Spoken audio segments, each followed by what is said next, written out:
evening, everyone. I'm Donna Bush with your CIGTV News Update this Friday. We begin with a story from the Department of Environment. Most of the known spawning sites in the Caribbean have been fished out over the years. The west end of Little Cayman is home to the largest known reproductive spawning aggregation of this endangered species.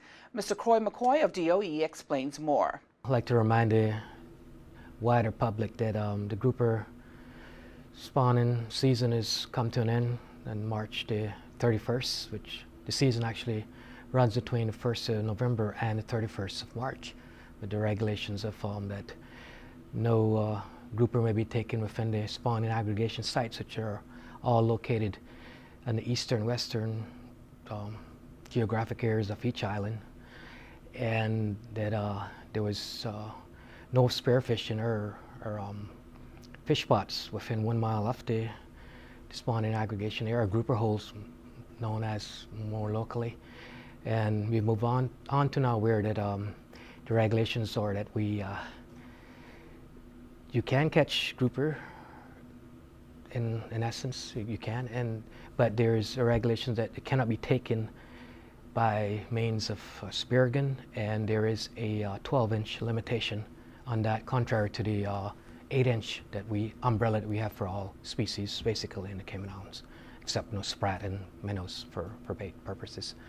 I'd like to also expand a little bit on the research of that as an update for the general public as a whole, that the spawning season and assessment of the populations around the Caymans come to an end for this year, and the population in Little Cayman seems to be stable, and however, the Brac and Grand Cayman seems to also still be struggling with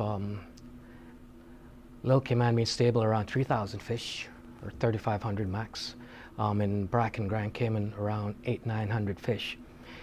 However, there's a very positive end to this in the sense that the general public has also been reporting a fair bit of young babies, if you want to call them that, and 2 or 3 year olds, which is fish up to 20 or 30 centimeters, and that transfers into the fact that management practices we've put in place are working. And for more details on the Nassau grouper, you can go online to doe.ky. The Agriculture Department has released a statement on changes to regulations governing the importation of dangerous dogs. Now, while some breeds have been added to the list based on the changes, there are some breeds that are no longer on the prohibited list, most notably the Malinois, the Rottweiler, Chinese Shar-Pei, and some Mastiff breeds like the Neapolitan Mastiff. Finally, if you want to import dogs or cats to the Cayman Islands, you're reminded to contact the Department of Agriculture very early on to get a copy of the current conditions for importation. They say that individuals should not rely on third parties as conditions change frequently and information may become outdated. For more details on importing animals, you can call the Department of Agriculture at 947-3090. That's 947-3090, or email them on ciagriculture@gov.ky.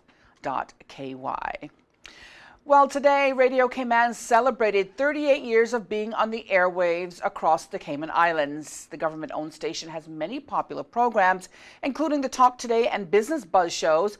A celebration was held on the lawn of the former Glass House next door to the new government administration building. There was storytelling, live musical entertainment, and wonderful food prepared by Alvin McLaughlin of East End. And next week on CIGTV, the 6th meeting of the Legislative Assembly session will take place on Kim and Brac at the Aston Ruddy Center. That happens from Wednesday the 9th to Friday the 11th of April. Well, the general public is invited to attend the sittings, which start at 10 in the morning each day.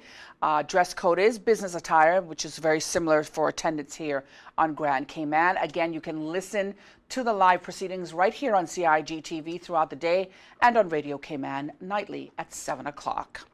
Finally, a reminder for you to tune into Radio Cayman's Talk Today show. That's weekdays at 12:15 with host Sterling Dwayne E. Banks. And don't forget, you can watch the CIGTV News Update rebroadcast throughout the night, or you can go to our Facebook and YouTube pages. And that ends another news update and another week here on CIGTV. I'm Donna Bush, as always, thanking you for watching, hoping you'll have a great weekend, and I'll see you back here next week. you.